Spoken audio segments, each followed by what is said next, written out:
Good morning students. Last class में अपन complete कर चुके थे विद्युत फ्लक्स। चैप्टर सेकंड अपन ने स्टार्ट कर लिया था और विद्युत फ्लक्स तक अपन कवर कर चुके थे। अब अपन बात करते हैं गाउस के नियम की। गाउस का नियम। गाउस नाम के वैज्ञानिक ने फ्लक्स और आवेश के मध्य एक संबंध दिया, या ऐसे कह सकते हैं विद्युत फ्लक्स निकालने का एक और तरीके के बारे में बताया। और क्या कहता है गाउस का नियम? ये सपोज करते हैं ये कोई क्लोज सरफेस है, एक बंद सतह है जो किसी विद्युत क्षेत्र में रखी हुई है, और इस बंद सतह के अंदर खूब सारा आवेश हो सकता है जैसे, और उस आवेश को मैंने कह दिया complete Q, Q1, Q2, Q3, 3, 4, 5 कितने कूलम हो सकता है। कंप्लीट चार्ज की बात कर रहा हूँ, उसका नाम हो गया क्यू नेट या समेशन ऑफ क्यू। यानी किसी बंद सतह के अंदर क्यू आवेश है, तब इस बंद सतह से रिलेट जो फ्लक्स करेगा, यानी इस बंद सतह से जो फ्लक्स गुजरेगा मतलब विद्युत बल रेखाएं जितनी गुजरेगी उनकी संख्या, वो फ्लक्स जो होगा वो इस बंद सतह में उपस्थित कुल आवेश का यानी क्यू नेट का 1/ε0 गुना होता है। उसका 1/ε0 गुना होता है, या इनडायरेक्टली कह सकते हैं क्यू नेट में किसका डिवाइड करना है, ε0 यानी निर्वात की विद्युतशीलता का। तो अपने को फाई का फॉर्मूला मिल जाता है क्यू नेट डिवाइड बाय ε0। तो ये नॉर्मल सी डेफिनेशन है, आपको ध्यान रखनी है। एक नंबर की डेफिनेशन 2-3 साल में बार बार रिपीट होती रहती है। क्या लिख सकते हैं? विद्युत क्षेत्र में स्थित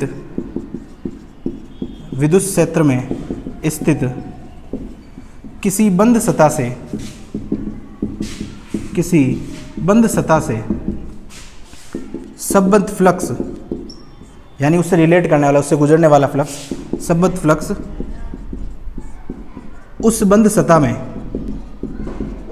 सतह में स्थित कुल आवेश का 1/ε0 गुना होता है। यह स्टेटमेंट कहलाता है गाउस का, जिसे गाउस का प्रमेय या गाउस का नियम कहते हैं। सपोज करते हैं ये तो निर्वात की विद्युतशीलता है, और अगर मीडियम आ जाए यहाँ पर, तो अपन इस गाउस के नियम को कैसे चेंज कर सकते हैं? किसी माध्यम के लिए अपन कह सकते हैं फाई फॉर एनी मीडियम, क्या लिख सकते हैं? Q net as it is, जो भी टोटल चार्ज है बंद सतह के अंदर, और ε0 की जगह क्या आ सकता है? एप्सिलॉन, निरपेक्ष विद्युतशीलता, या इसको और क्या लिख सकते हैं? Phi for medium Q net बटा ε0 εr। तो ये एक अलग सूत्र दे दिया है गाउस ने, जो बताता है किसी बंद सतह से कितना फ्लक्स गुजरेगा। ठीक है, अब अपने पास दो तरीके हो गए फ्लक्स को फाइंड करने के लिए। पहला तरीका क्या हो गया फ्लक्स को फाइंड करने का? लिख सकते हैं जब विद्युत क्षेत्र दिया गया हो, वो बेसिक तरीका है, जो डेफिनेशन है फाई की। और फाई की डेफिनेशन क्या होती है? Integration E.ds। विद्युत क्षेत्र जब गिवन हो, या E.da, विद्युत क्षेत्र सदिश और क्षेत्रफल सदिश का डॉट गुणन का अगर अपन बंद समाकलन कर दे, या कह सकते हैं क्लोज इंटीग्रल कर ले, तो अपने को फाई मिलता है। और अब दूसरा फॉर्मूला क्या हो गया? जब आवेश दिया हो, जब क्या गिवन हो? आवेश दिया हो, तब उस कंडीशन में फाई कितना मिलेगा? तो अपन कह सकते हैं जितना भी अंदर बंद सतह में आवेश है, उसमें किसका भाग दे देंगे? ε0 का। तो ये डेफिनेशन अपने को क्लियर हो जानी चाहिए। तो किसी बंद सतह से रिलेट करने वाला फ्लक्स उस बंद सतह में स्थित कुल आवेश का क्या होता है? 1/ε0 गुना होता है। ये था गाउस के नियम का स्टेटमेंट। अब इस नियम से रिलेटेड कुछ पॉइंट देखते हैं।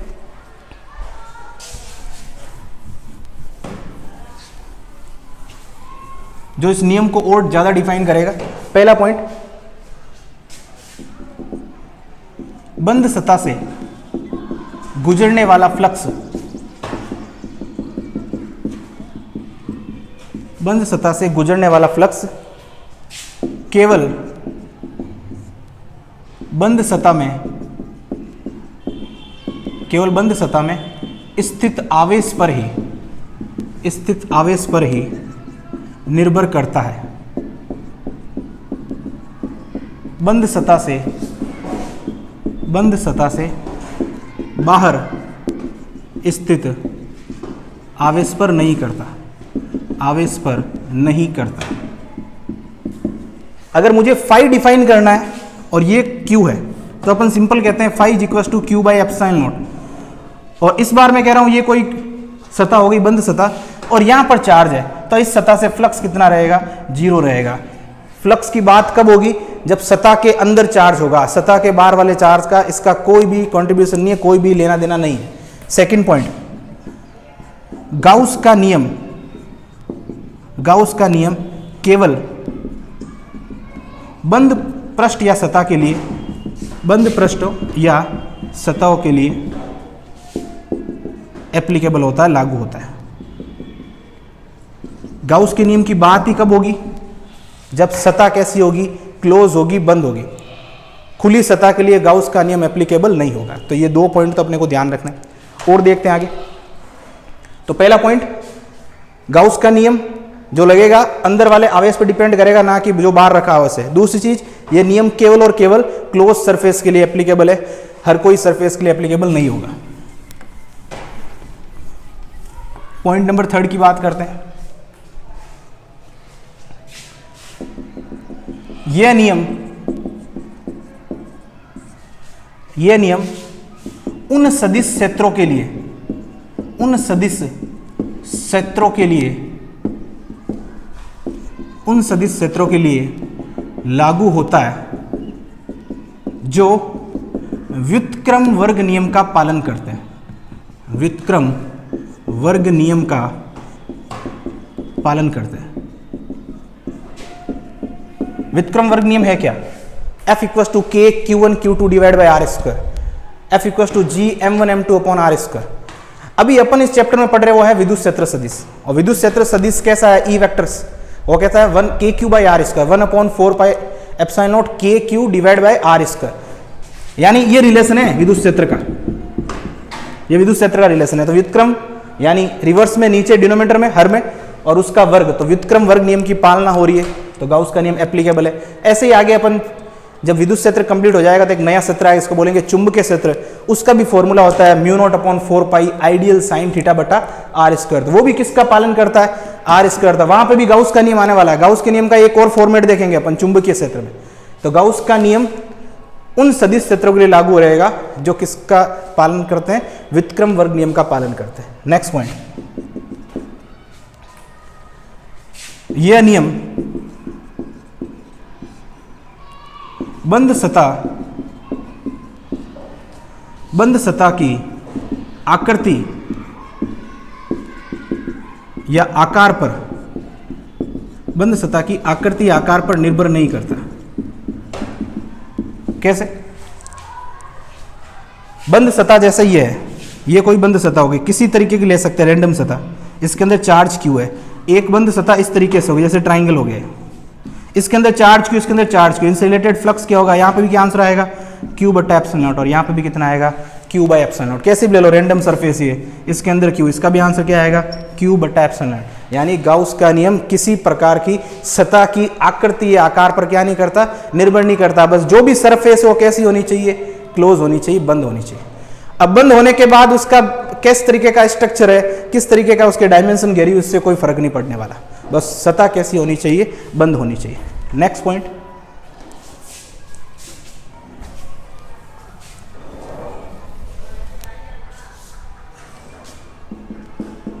गाउस का नियम, गाउस का नियम बंद सतह में स्थित, बंद सतह में स्थित, बंद सतह में स्थित आवेश की स्थिति पर, आवेश की स्थिति पर निर्भर नहीं करता। बंद सतह में स्थित आवेश की स्थिति पर निर्भर करता है। इसका मीनिंग क्या हुआ, जैसे ये कोई बंद सतह हुई, इसके अंदर चार्ज Q यहां पर है, तो इससे पूछा फ्लक्स कितना, अपन ने कहा Q by epsilon naught according to Gauss theorem, Gauss के प्रमेय के अनुसार। अब बंद सतह यही है फिर से, लेकिन चार्ज उठ के यहां आ गया। पहले यहां जगह थी, जैसे कह सकते हैं सेंटर पॉइंट पे था, अब इस जगह पे आ गया। इस बार भी फ्लक्स का आंसर कितना आएगा, Q बटा एप्सिलॉन नॉट। अगर सपोज करते हैं इस बार चार्ज यहां पर आ गया, वही बंद सतह है, वही स्फेरिकल सरफेस है, एक गोलाकार सतह है, तो यहां पर भी देखो कितना आएगा फ्लक्स का आंसर, Q बटा एप्सिलॉन नॉट, Q बटा एप्सिलॉन नॉट। तो दो बातें यहां से ध्यान रखनी है, सतह की आकृति या आकार पर निर्भर नहीं कर रहा, उसके अंदर आवेश है, उस आवेश की पोजीशन, कहां पर बैठा आवेश, उस पर भी निर्भर नहीं करता। बस आवेश है कितना, उस पर निर्भर करता है, ये चीज ध्यान रखनी है। पॉइंट नंबर 6 देखते हैं। सपोज करते हैं ये कोई बंद सतह थी, ये कोई बंद सतह है और इसमें ये चार्ज Q है, इसमें चार्ज कौन सा है, Q है। यहां से कह रहे हैं इसमें से ये बल रेखा है, यानी फ्लक्स एंटर कर रहा है, फाई इन की बात कर रहा हूं, और यहां से फ्लक्स क्या हो रहा है, बाहर निकल रहा है, फाई आउट की। एंटरिंग फ्लक्स कितना है, फाई इन, इससे निकलने वाला फ्लक्स कितना है, फाई आउट। तो अब जहां पर जो नेट फ्लक्स आएगा, फाई टोटल की बात करते हैं, फाई टोटल वो कितना रहेगा, फाई इन प्लस कितना आएगा, फाई आउट। यानी परिणामी जो विद्युत फ्लक्स आएगा वो अंदर और बाहर की सतहों के अंदर कितना फ्लक्स है उससे रिलेट करेगा। सपोज करते हैं अगर मैं कहता हूं, ये बोर्ड में इस तरीके का क्वेश्चन आया हुआ है, केवल आपको एक डायग्राम सा दे दिया था और फिर कहा था फाई जो जैसे अंदर की तरफ बोला कि फाई जैसे वैल्यू कह दी कि अपने के 5 है और जो आउटगोइंग 10 है, इसका मतलब नेट फ्लक्स पारित कितना हुआ इस बंद सतह से, तो उसका आंसर कितना आएगा, फाई इन प्लस कितना लेंगे, फाई आउट। और ध्यान रखना है फाई इन हमेशा कंसिडर होता है नेगेटिव और फाई आउट कितना कंसिडर होता है, पॉजिटिव। फाई आउट, फाई इन को हमेशा कैसा लेंगे, निवेशी फ्लक्स, उसको हमेशा कैसा लेंगे, ऋणात्मक। निर्गत फ्लक्स को हमेशा कैसा लेंगे, धनात्मक। और सपोज कीजिए जितना ही एंटर हुआ और उतना ही बाहर आ गया, 6 ही एंटर हुआ 6 ही बाहर चला गया, तो नेट फ्लक्स कितना आया, नेट फ्लक्स अपन कह सकते हैं कितना मिलेगा, 0 मिलेगा।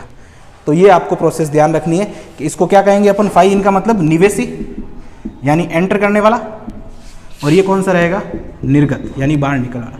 निवेशी फ्लक्स को हमेशा नेगेटिव कंसिडर करना है और निर्गत फ्लक्स को अपन क्या कंसिडर करेंगे, पॉजिटिव कंसिडर करेंगे। और देखते हैं नेक्स्ट पॉइंट, नेक्स्ट पॉइंट की बात करते हैं।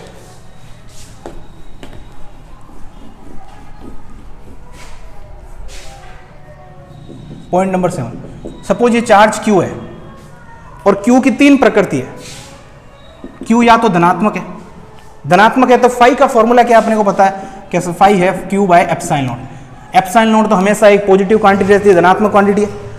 Q अपन ने कह दिया पॉजिटिव, इसका मतलब फाई भी क्या आने वाला है, फाई भी धनात्मक आने वाला है। यदि आवेश धनात्मक है तो यहां पर फ्लक्स भी कैसा है, धनात्मक। तो अपन कह सकते हैं सतह से फ्लक्स निर्गत होगा, सतह से फ्लक्स क्या होगा, निर्गत होगा, उससे बाहर निकलेगा। यानी ये कौन से फ्लक्स की बात हो रही है, निर्गत फ्लक्स की बात हो रही है।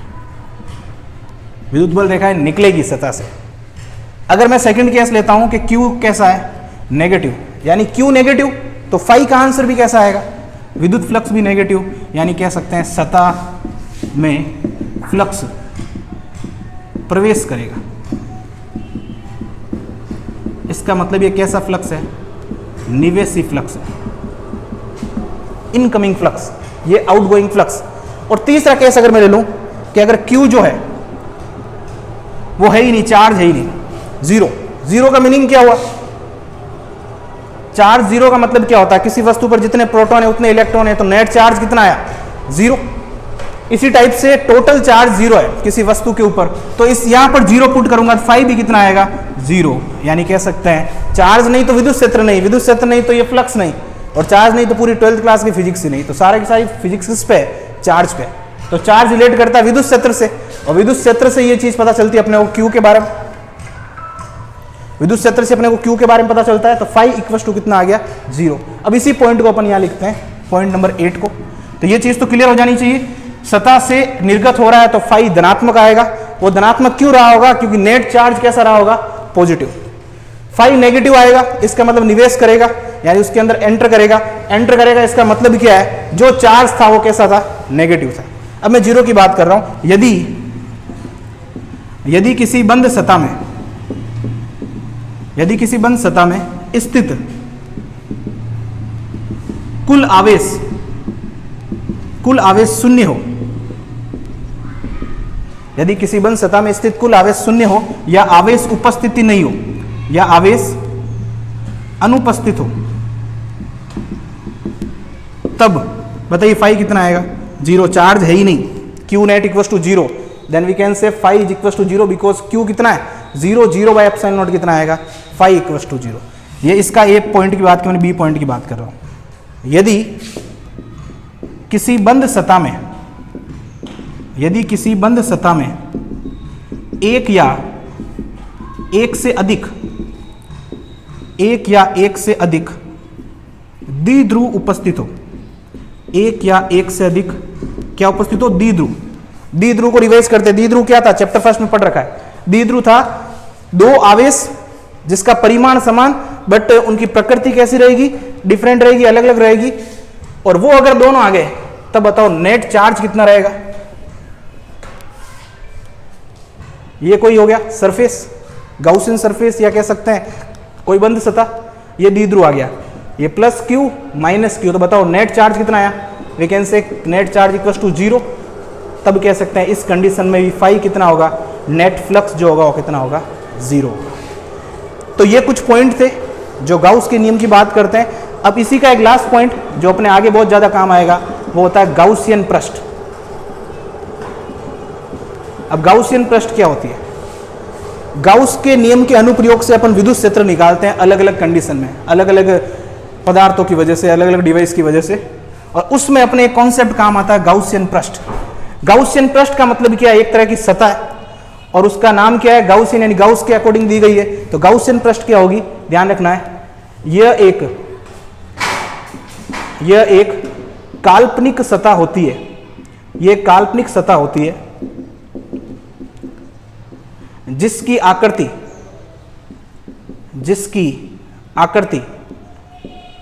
बेलनाकार, जिसकी आकृति बेलनाकार, गोलाकार या आवश्यकता अनुसार कैसी भी हो सकती है। तो गाउसियन सरफेस एक प्रकार की काल्पनिक सतह है जिसकी आकृति जरूरत के अनुसार बेलनाकार, गोलाकार या किसी भी आकृति की हो सकती है। फॉर एग्जाम्पल अपन बात करें, अगर कोई वस्तु गोलाकार वस्तु है या बिंदु वस्तु है तो उसके लिए जो गाउसियन सरफेस होगी वो हमेशा कैसी होगी, गोलाकार।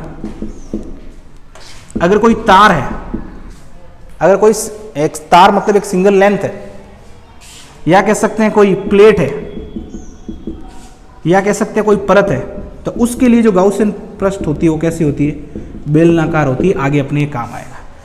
गाउसियन पृष्ठ की एक डेफिनेशन सी कह सकते हैं, गाउसियन पृष्ठ एक प्रकार की ऐसी काल्पनिक पृष्ठ होती है जिसकी सहायता से अपन विद्युत क्षेत्र निकालने में अपने को हेल्प मिलती है। इसमें विद्युत क्षेत्र निकालते हैं, गाउस ने दी है सरफेस जो आप किसी भी आकृति की ले सकते हो।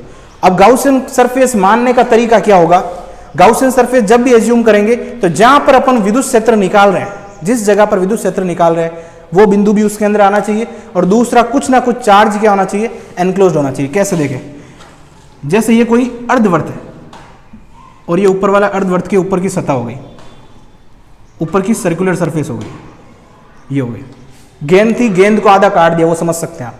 तो गेंद नीचे से स्फेयर होती है और ऊपर उसका एक सर्कल दिखता है जो ऊपरी सतह होती है। यहां पर सपोज करते हैं चार्ज की, और आपसे पूछ ले इससे फ्लक्स कितना होगा, तो आप कहेंगे चार्ज तो बाउंड है ही नहीं क्योंकि ये तो सबसे ऊपर रखा है, बंद नहीं है। तो इसको बंद करने के लिए आप क्या करोगे, एक ऐसा की ऐसी आधी गेंद जो कटी हुई उसको वापस उसके ऊपर लगाओगे, यानी इस बार आप इस तरीके से बनाओगे। तो बताइए इस बार गाउसियन सतह कैसी हुई, अर्धवर्ताकार हुई। गाउसियन सतह कैसी हुई, अर्धवर्ताकार, अर्धवर्ताकार या अर्धगोलाकार कह सकते हैं। तो ऐसा जरूरी नहीं बेलनाकार, गोलाकार ऐसी होगी, मैं क्या कह रहा हूं, आवश्यकता अनुसार कैसी भी हो सकती है। तो इस प्रकार से आगे अपने एप्लीकेशन में काम आएगी गाउसियन सतह। इसको और डिटेल में देखेंगे जब अपन इसके अनुप्रयोग करेंगे। तो ये सारे पॉइंट थे, कुछ 9 पॉइंट से मैंने गाउस के नियम को लिखना बताया। और दूसरा, गाउस के नियम का कथन आपको याद होना चाहिए कि किसी बंद सतह में अगर आवेश Q उपस्थित है तब उस सतह से निकलने वाला फ्लक्स उसका 1/ε गुणा होता है। बहुत बार एग्जाम में पूछा गया होता है। ठीक है, नेक्स्ट क्लास में देखेंगे बाकी का। Thank you.